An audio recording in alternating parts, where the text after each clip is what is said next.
Have you ever wondered how to respond to suffering, especially when there seems to be no explanation for what we're going through? The story of Job, a man who lost everything he loved, can teach us profound lessons about faith, resilience, and wisdom in the face of pain. Today, we'll dive into his journey, understand what happened, and learn how he found true transformation amid suffering.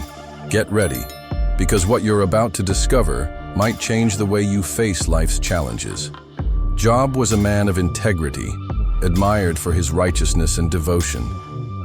He lived with his family, owned lands, amassed wealth, and enjoyed an apparently perfect life. But suddenly, all of that was taken from him. He lost his possessions, his servants, his properties, and most devastating of all, his children. It was as if the heavens had collapsed upon him. Job, who had lived a just and devout life, was overwhelmed by the pain of loss, unable to understand why all this was happening. In the midst of his tragedy, Job's friends came, intending to comfort him. But instead of bringing words of solace, they began to accuse him. "You must have committed some sin," they said. "God wouldn't punish a righteous man without reason." These friends, who sought to help, ended up intensifying Job's suffering with their criticism and judgments. Job, in turn, wrestled with an inner rebellion.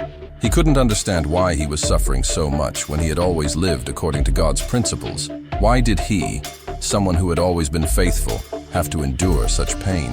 He began to question not only himself, but also God. Why am I suffering? What did I do wrong? Where is God when I need him the most? But in the midst of this despair, something began to change in Job. He didn't have all the answers, but he started to realize that perhaps the pain had a deeper purpose. Reflecting on his situation, he spoke to his friends. Suffering might be a process of purification, a chance for growth. It's not a punishment, but an opportunity to draw closer to God, to discover our true essence. It was then that God finally spoke to Job, but in a way he could never have imagined. Out of a whirlwind, God confronted him, not with easy answers, but with the grandeur of the universe, the complexity of creation, and the limits of human understanding. God asked, "Where were you when I laid the foundations of the earth? Who set its boundaries?" These words led Job to recognize the smallness of his understanding compared to the vastness of God's divine plan. Job, in turn, wrestled with an inner rebellion. He couldn't understand why he was suffering so much when he had always lived according to God's principles. Why did he, someone who had always been faithful, have to endure such pain? He began to question not only himself, but also God. Why am I suffering? What did I do wrong? Where is God when I need him the most? But in the midst of this despair, something began to change in Job. He didn't have all the answers, but he started to realize that perhaps the pain had a deeper purpose. Reflecting on his situation, he spoke to his friends. Suffering might be a process of purification, a chance for growth.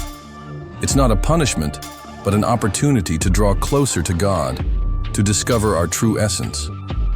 It was then that God finally spoke to Job, but in a way he could never have imagined. Out of a whirlwind, God confronted him, not with easy answers, but with the grandeur of the universe, the complexity of creation, and the limits of human understanding. God asked, "Where were you when I laid the foundations of the earth? Who set its boundaries?" These words led Job to recognize the smallness of his understanding compared to the vastness of God's divine plan.